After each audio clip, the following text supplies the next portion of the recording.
দ্বিঘাতকরণের আজকে আমাদের 2 নম্বর ভিডিও। 1 নম্বর ভিডিওতে আমরা দ্বিঘাতকরণের যে প্রাথমিক নিয়মগুলি আছে তার আংশিক সম্পর্কে আলোচনা করেছি। আজকে আমরা চেষ্টা করব বাকি যে সমস্ত নিয়মগুলো আছে সেই সম্পর্কে আলোচনা করার। দেখো, আজকে আমরা প্রথমে শিখব দ্বিঘাতকরণের ক্ষেত্রে আমরা যোগফল কিভাবে নির্ণয় করব। দেখো, অঙ্কটা আছে 2√3, 3√2 ও 4√3 যোগফল নির্ণয়। তাহলে করণের যোগ আমরা কিভাবে নির্ণয় করতে পারি? দেখো, করণের যোগ আগে যোগফল হিসেবে লিখে নিই, তারপরে একে একে আসছে আমি। তাহলে যোগ করতে বলেছে কি কি, 2√3 যোগ 3√2 যোগ 4√3। তাহলে যোগ আমরা কিভাবে করব মনে রাখবে। দেখো, এখানে 2√3, এখানে 3√2, 4√3 আছে। তাহলে অঙ্কগুলো আমরা একটু বুঝার আগে আমরা একটু বীজগণিতের নিয়মে চলে যাব, তাহলে আমাদের অঙ্কটা কিন্তু বুঝতে অনেক সুবিধা হয়ে যাবে। একটু নিয়ম আমি বারবার উল্লেখ করি, আমি একটু নিয়ম বহির্ভূতভাবে করব অঙ্কটা, তাহলে তোমাদের যেন বুঝতে, যেভাবে বুঝলে তোমাদের সুবিধা হবে বুঝতে, সেইভাবে আগে আমি একটু বীজগণিতের একটা উদাহরণ দিয়ে বুঝাবো, তারপরে এটাকে বোঝানোর চেষ্টা করবো, তাহলে খুব সহজেই আমরা বুঝতে পারবো।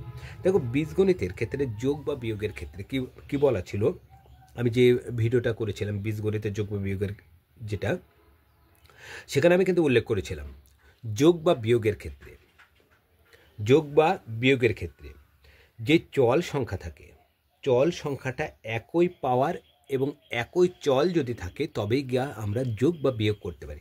এক্সের সাথে এক্স যোগ বা বিয়োগ করা যাবে, তাই না? বিয়োগ করলে কেটে যাবে, যোগ করলে কি যোগ হয়ে যাবে। যোগ কি কোনগুলোতে হয়? সহগগুলোর যোগ হয়। যোগ কোথায় হয়? সহগগুলোর যোগ। তাহলে এখানে একটা এক্স, এখানে একটা এক্স আছে, এখানে কত? দুটো এক্স লিখছিলাম। দেখো, দুটো চল একই ছিল এবং তাদের পাওয়ারটাও একই ছিল। একইভাবে 2x² মাইনাস 3x² আছে। দেখো, দুটোরই চল একই আছে এবং দুটোরই পাওয়ার এক আছে, তাহলে আমাকে খুঁজতে হবে কি সহগ কত। এখানে প্রথমে সহগ আছে 2, পরের সহগ আছে 3। একটা সংখ্যার আগে যোগ, একটা সংখ্যার আগে বিয়োগ যদি থাকে তাহলে সবসময় বিয়োগ করব। তাহলে 3-এর মধ্যে 2 যদি বাদ দিই তাহলে হবে কত? একটা এক্স, তার কি আছে? পাওয়ারে কত? x² হবে। চিহ্ন কি হবে? 3 এবং 2 এর মধ্যে বড় হচ্ছে 3, 3-এর আগে মাইনাস, সেজন্য এখানে মাইনাস হবে। দেখো, এখানে চল এবং পাওয়ার এক ছিল, সেজন্য যোগ বিয়োগ করতে পারলাম। কিন্তু যদি আমি লিখি 3x² মাইনাস 2y, এটা আমরা যোগ বা বিয়োগ করতে, 3 বার লিখলাম 4xy প্লাস 2mn। এই ক্ষেত্রে আমরা যোগ বা বিয়োগ আমরা কিভাবে করব? এখানে লক্ষ্য করে, এখানে আছে xy, এখানে আছে mn। দেখো, চল মিলছে না আমার, তাহলে যোগ বিয়োগ আমরা কিছু করতে পারবো না। যোগ বিয়োগ যদি না করতে পারি তাহলে কি করি? সহগ দেখতে হবে কমন আসে না। যদি কমন আসে কমন নেব, যদি কমন না থাকে, না আসে, তাহলে a প্লাস b হিসেবে আমরা লিখে দেব। তাহলে এখানে লক্ষ্য করে, এখানে দুটোর মধ্যে থেকে 2 কমন আসছে, তাহলে এখানে 2xy প্লাস mn এই আকারে লেখা যাবে। কিন্তু এটা কিছুই কমন আসছে না, তাহলে এই আকারে আমরা লিখে রেখে দেব। ঠিক একইভাবে দেখো, এখানে 2, এখানে √3 আছে, প্লাস 3√2 প্লাস 4√3। তাহলে এই ক্ষেত্রে দেখো, এখানে দেখো √3, এটাও আছে কি √3। তুমি বীজগণিতের হিসেবে ভেবে নাও, তাহলে অঙ্কটা কিন্তু বুঝতে তোমার সহজ হবে। যদি রুট একই রুট হয়, একই রুট যদি হয়, দেখো রুটের বাইরে আছে, দেখো মনে রাখবে রুটের ভিতর একটা কথা মনে রাখবে, ভিতর রুটের বাইরে, এই কথাটা তোমরা মনে রাখবে। তাহলে তোমাদের কিন্তু যে নিয়ম আছে সেই নিয়মটা তোমাকে মনে রাখতে হবে না। তাহলে এইগুলো নিয়মে যদি এই ট্রিকের মাধ্যমে অঙ্কগুলো যদি করি, তাহলে কিন্তু আমরা খুব সহজে অঙ্ক আমরা করণীয় বুঝতে পারবো। তাহলে মনে রাখবে, যদি রুট একই রুট হয়ে যায় সেগুলোকে যোগ বা বিয়োগ করা যাবে। আর যদি রুট যদি না মিলে তাহলে সেগুলোকে আমরা কি হিসাবে রেখে দেবো? a প্লাস বি হিসাবে আমরা রেখে দেব। মানে যেমন ছিল ঠিক তেমনভাবে আমরা রেখে দেব। দেখো, এখানে রুট মিলছে, এখানে আছে √3, এটাও আছে √3। একইভাবে ভাবো যে এই √3টাই চল ভেবে নিই আমরা, তাই না? আমি যদি বীজগণিতের যোগ বিয়োগের নিয়মে আসি, তাহলে দুটোর ক্ষেত্রে চল মিলছে। যদি দুটোর ক্ষেত্রে চল মিলে সহগ কী করতে হয়? যোগ। ঠিক একইভাবে এখানে সহগের বাদে আমরা কোন ওয়ার্ডটা ব্যবহার করব? রুটের বাইরে। যদি যেগুলো রুটে রুটে মিলে যাবে, যেগুলো রুটের মধ্যে মিলে যাবে, যদি মিলে যায় তাহলে কি করবে, রুটের বাইরে বাইরে যোগ হবে। তাহলে এখানে দেখো √3, এটাও √3, এখানে তোমার কাছে দুটো √3 ছিল, তোমাকে আবার 4টে √3 দেওয়া হলো, তাহলে তোমার কাছে টোটালে কটা √3 হবে, কি বললাম, রুটের বাইরে বাইরে যোগ হয়। বাইরে আছে 4, এখানে আছে 2, তাহলে 4 2 6 √3 আসছে তোমার কাছে, 6টা √3 হচ্ছে, তাই না? এরমভাবে হিসাব করো, কারণ দুটোর আগে প্লাস আছে, তাহলে তোমার কাছে দুটো √3 ছিল, তোমাকে আবার 4টে √3 দেওয়া হলো, তোমার কাছে মোট কটা √3 হলো, 6টা √3। আর এখানে দেখো এখানে √2 আছে, দেখো √3 এবং √2 দুটোই কিন্তু আলাদা, তাহলে কি বলেছিলাম, যখন মিলবে না তখন a + b হিসাবে, তাহলে এটা 3 √2 হিসাবে কি থেকে যাবে, এটাই হবে কি এটার যোগফল। তাহলে লক্ষ্য করছি যে একই যখন হচ্ছে, রুটটা যখন একই থাকবে তখনই আমরা যোগ করতে পারবো বা বিয়োগ করতে পারবো, কিন্তু রুটটা যদি আলাদা হয়ে যায় তখন কখনো আমরা যোগ বা বিয়োগ কিছুই করতে পারবো না, তখন a + b হিসেবে আমরা কি সেটাকে লিখে দিতে হবে। একইভাবে √2 যোগ √3 যোগ √2 যোগ √5 লিখলাম, এইটাকে আমরা কিভাবে যোগ করতে পারি, এখানে লক্ষ্য করো একইভাবে বলেছি, দেখো যোগ আছে, দেখো এখানে √3, √2, এই √2 মিলে যাচ্ছে, তাই না? এইটা √2, এটা যেটা মিলবে সেইগুলোকে যোগ করেছে, এই দুটো, এই √2 এই √2 মিলে যাচ্ছে, তাহলে মিলে যাচ্ছে, তাহলে যখন মিলবে তখন তার রুটের বাইরে কি আছে, বাইরে কিছু নাই, মানে একটা আছে, তাহলে তোমাকে একটা √2 দিলাম, তারপরে আবার একটা √2 দিলাম, মানে প্রথমে একটা √2 ছিল তোমার কাছে, আবার দিলাম, তাহলে তোমার কাছে হলো দুটো √2 হলো। √3 দেখো একাই আছে, তার কোনো সঙ্গী নাই, তার দেখো √3 এক, তাহলে কী বলেছিলাম a + b হিসেবে রেখে দিতে, তাহলে আমরা এটাকে √3 হিসাবে রেখে দেবো, এবং √5-এরও সঙ্গে না, তাহলে √5 হিসেবে, এটাই হলো তাদের যোগফল হবে। তাহলে যোগ বা বিয়োগের ক্ষেত্রে সবসময় কী করব, যে রুটের মধ্যে যদি মিলে তবেই যোগ বিয়োগ করা যাবে, রুটের মধ্যে যদি না মিলে কখনোই যোগ বিয়োগ করা যাবে না। কিন্তু সেক্ষেত্রে মনে রাখতে হবে কিছু কিছু অঙ্ক থাকবে 2√4 আছে, দেখো এখানে আমি 2√2 করলাম, আর আমি করলাম 2√12 করলাম, এক্ষেত্রে আমরা কি যোগ বিয়োগ করতে পারবো কিনা সেটা আমাকে দেখতে হবে। এখানে √12, এটাকে দেখো ভাঙা যাবে, √12কে যদি আমরা ভাঙি 2 দিয়ে 6, 2 দিয়ে 3, তাহলে এখানে আছে কত, 2√2, এটা হচ্ছে যদি রুটের বাইরে বের করি তাহলে এখানে আসছে কত, 2√3 আসছে, তাই না? তাহলে বাইরেও আছে 2, তাহলে 2 2 কোনো 4√3 আসছে, এটা মানে।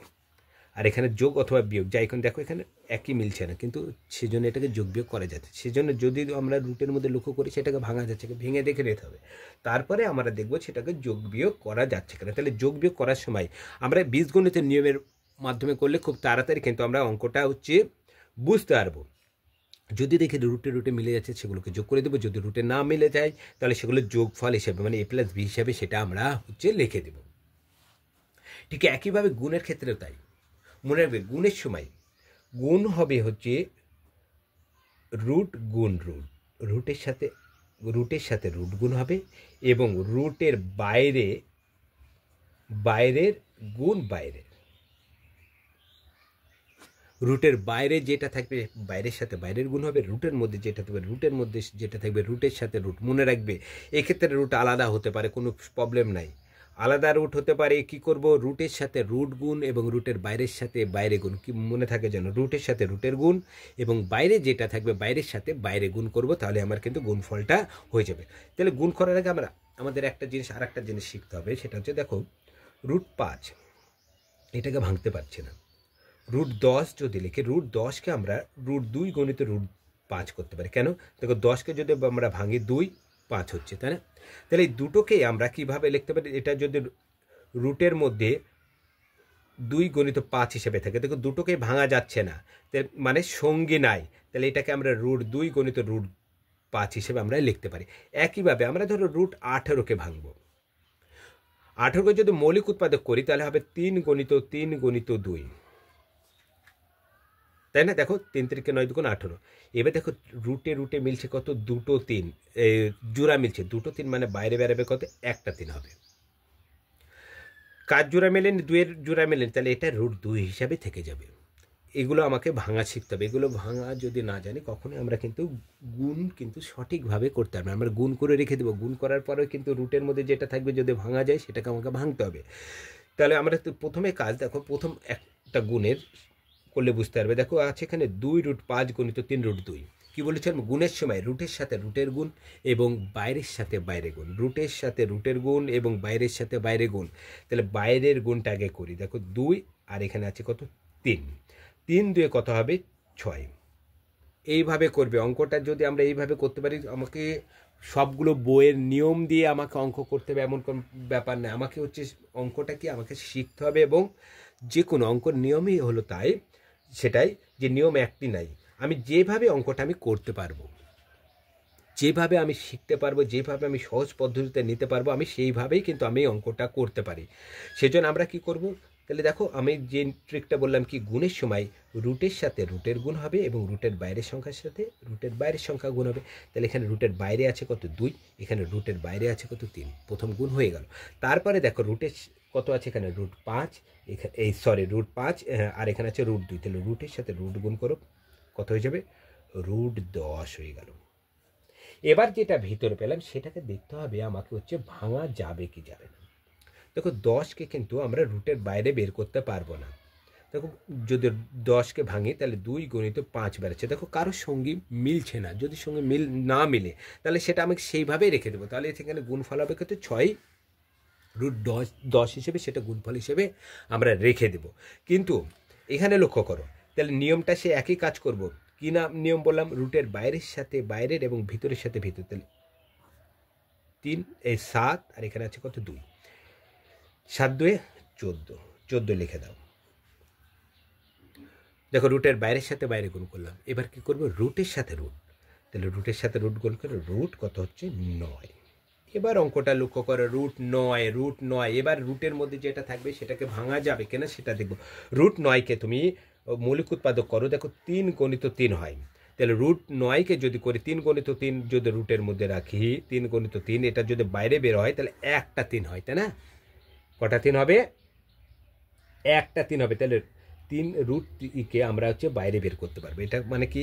দেখো এটাকে আমি দুভাবে শিখে দিচ্ছি, এইভাবে একটা আর একটা একবারে নিয়মের সাথে, নিয়ম বহির্ভূত একটা নিয়মের সাথে। তাহলে এটা সমান 14 গণিত √9কে যদি বাইরে বের করি হবে কত? 3। তাহলে 3 14 কত আসছে? 42। এটাই হচ্ছে উত্তর। কিন্তু এটা যদি নিয়মের সাথে করতাম কি হতো? দেখো 7√3 গণিত 2√3। প্রথমে গুণ করো, কত হবে এখানে? 14√9। √9কে আমরা দুটি সংখ্যার হিসেবে লিখতে পারছি। √9কে আমরা হচ্ছে যদি করি তাহলে এখানে 14 আছে, 14 রেখে দাও। √9কে আমরা লিখতে পারি 3 হিসেবে লিখতে পারি। কেন 3 দিলাম? 9কে ভাঙো, দেখো দুটো 3 আছে, দুটো 3 মানে কি? 3 আসছে। তাহলে এখানে রুটের মধ্যে 3 আছে। এটাকে যদি আমি বিস্তর ভাবে ভাঙি তাহলে এটা লিখতে পারি 14। √3কে আমরা লিখতে পারি √3 আছে, তাই না? 3 রুট দিয়ে আছে, তাহলে এটা আমরা লিখতে পারি। কোন সংখ্যার রুট থাকে মানে 14 গণিত, এটাকে আমরা কিভাবে লিখতে পারবো? তাহলে এখানে দেখো এটাকে আমরা লিখতে পারি, এখানে এটাও √3 আছে, এটাও √3 আছে। তাহলে এটাকে আমরা রুটটাকে আমরা কি করবো? এবার আমাদের হচ্ছে উঠাতে হবে। তাহলে এইটাকে দেখো এইভাবে আমরা ভেঙে আমরা করতে পারি। দেখো তাহলে আমরা করতে পারি 14 গণিত √3 মানে একটা 3 সমান 3 14 42। অথবা এইখান থেকে দেখো কতভাবে করা যেতে পারে। এখান থেকে একটা উত্তর হয়ে যাচ্ছে √3 গণিত √3, দুটো রুট থাকা মানে একটা হয়ে যায় সংখ্যা, স্বাভাবিক সংখ্যা, দেখো 42। একইভাবে এখান থেকে যদি আমরা করি তাহলে এইটা আছে 14, এখান থেকে 14 আছে, তারপরে গণিত, তারপরে √3 মাথায়। তাহলে এইটাকে আমরা লিখতে পারি 3 দেখো রুট উঠে গেলে বাইরে কত? 1/2 লিখতে পারি আমরা। তাহলে 1/2, তাহলে 2 2 কাটা যাবে, তাহলে এখানে পড়ে থাকবে কত, এটার মানে ক্ষেত্রে 3, তার মাথায় আছে 2, পাওয়া ঘাটে 1/2 আছে, তাহলে এই 2 2 কাটা, 3 মাথায় 1 আছে, 3 মাথায় 1 মানে 1ই হবে, তাহলে 14 গণিত 3 সমান কত লিখতে পারি, 3 14 কত 42। আমরা যেইভাবেই করি না কেন দেখো উত্তরটা সে আমার 42-এ দাঁড়াচ্ছে। তাহলে আমরা এইভাবেও করতে পারি, যখন 14 দেখো বাইরে বাইরে গুণ করে দিলাম এবং রুটে রুটে গুণ করে দিলাম, তাহলে বাইরে বাইরে গুণ করার পর রুটে রুটে গুণ করার পর রুটের মধ্যে ভিতরে যেটা থাকলো সেটাকে ভাঙা যাচ্ছে কিনা দেখতে হবে। দেখো এটাকে ভাঙা যাচ্ছে, আমরা ভেঙে নিলাম। একইভাবে ভাঙার পরে দেখো রুট 3কে হচ্ছে রুট 9কে বাইরে বলে 3 3 14 42। একইভাবে এটাও আমরা যদি নিয়মের সাথে করতাম তাহলে রুট 9কে আমরা লিখতে পারি রুটের মধ্যে 3 স্কোয়ার, 3 স্কোয়ারকে আমরা ভেঙে লিখতে রুট 3 গুণিত রুট 3 হতে পারে, কারণ কোনো সংখ্যার মধ্যে স্কোয়ার থাকা মানে সেই সংখ্যাটা দুবার হয়, তাহলে এখানে দুবার আছে, তাহলে এখানে রুট 3 গণিত রুট 3, দুটো রুট 3 মানে কি হতে পারে, একটা 3 হতে পারে, তারপরে একটা 3, তাহলে 14 গণিত একটা 3 সমান 3 14 42। একই আসছে আবার হচ্ছে কি এখানে দেখো 14 রুটের মধ্যে 3-এর মাথায় কাছে স্কোয়ার আছে, এটাকে যদি আমরা হচ্ছে করি তাহলে রুটের মধ্যে থাকা মানে এটা বাইরে বেরোলে কত হবে, রুটটা উঠে গেলে 1/2 হবে, 2 2 কাটা, তাহলে হচ্ছে কত 3 14 42। আমরা যেভাবেই করি না কারণ উত্তরটা কিন্তু একই দাঁড়াচ্ছে। তাহলে দ্বিঘাতকরণের হচ্ছে যোগ বা বিয়োগ করার সময় সবসময় আমাকে কোনগুলো খেয়াল রাখতে হবে, রুটের জিনিসগুলো খেয়াল রাখতে হবে, রুটের সাথে রুট এবং বাইরের সাথে বাইরের গুণ, গুণের ক্ষেত্রে রুটের সাথে রুটের গুণ এবং বাইরের সাথে বাইরের গুণ, এবং যখন যোগ বিয়োগ করব তখন দেখব যে রুটে রুটে মিলছে, যেগুলো রুটে রুটে মিলবে সেগুলো যোগ বিয়োগ বা বিয়োগ করব, এবং যেগুলো রুটে মিলবে না সেগুলোকে a+b হিসাবে আমরা রেখে দেবো, তাহলে কিন্তু আমার যোগ বিয়োগ হয়ে যাবে। চেষ্টা করেছিলাম যে এই ভিডিওটাতে গুণ যোগ বিয়োগ এবং গুণ ভাগ পুরোটা নিয়ে আলোচনা করা। আমরা যদি পুরোটা নিয়ে আলোচনা করি তাহলে কিন্তু ভিডিওটা অনেক বড় হয়ে যাচ্ছে। আমরা আজকে ভিডিওটা এখানেই সমাপ্ত করব, যোগ বিয়োগ এবং গুণ পর্যন্ত রাখছি। সামনের দিন আমরা চেষ্টা করব গুণ থেকে শুরু করি বাদবাকি সমস্ত যে সমস্ত করণের নিরসন কাকে বলে, করণের নিরসন উৎপাদক কাকে বলে, অনুবদ্ধ করণী কাকে বলে, সমস্ত কিছুই আমরা 3 নম্বর ভিডিওতে আমরা কমপ্লিট করার চেষ্টা করব। আর যেটা আমি প্রতিদিন উল্লেখ করি, আমার যেটা নতুন চ্যানেল আছে ম্যাথ সাইন, তোমরা এখানে যেতে পারো। বিভিন্ন কম্পিটিশন পরীক্ষার শর্ট ফর্মের অঙ্কগুলো আমি দুপুর 12টার সময় দিয়ে থাকি। তাছাড়া নবকুমার স্যার হিসেবে যে চ্যানেলটা আছে সেখানে আমি দিয়ে থাকি সন্ধ্যা 6টার সময় একটা করে শর্ট ভিডিও দিয়ে থাকি। বিভিন্ন কম্পিটিশন পরীক্ষার অঙ্কগুলো তোমরা আমার চ্যানেল থেকে পেয়ে যাবে। এই ম্যাথ চ্যানেল লিঙ্কটা তুমি পেয়ে যাবে নবকুমার স্যার হিসেবে যে চ্যানেলটা আছে তার ডেসক্রিপশন বক্সে তোমরা ম্যাথ চ্যানেল লিঙ্কটা পেয়ে যাবে। আর তোমাদের যদি আমার চ্যানেলটি ভালো লেগে থাকে তাহলে লাইক কমেন্ট শেয়ার ও সাবস্ক্রাইব করবে। আজ এই পর্যন্ত, পরের ভিডিওতে আবার দেখা হবে।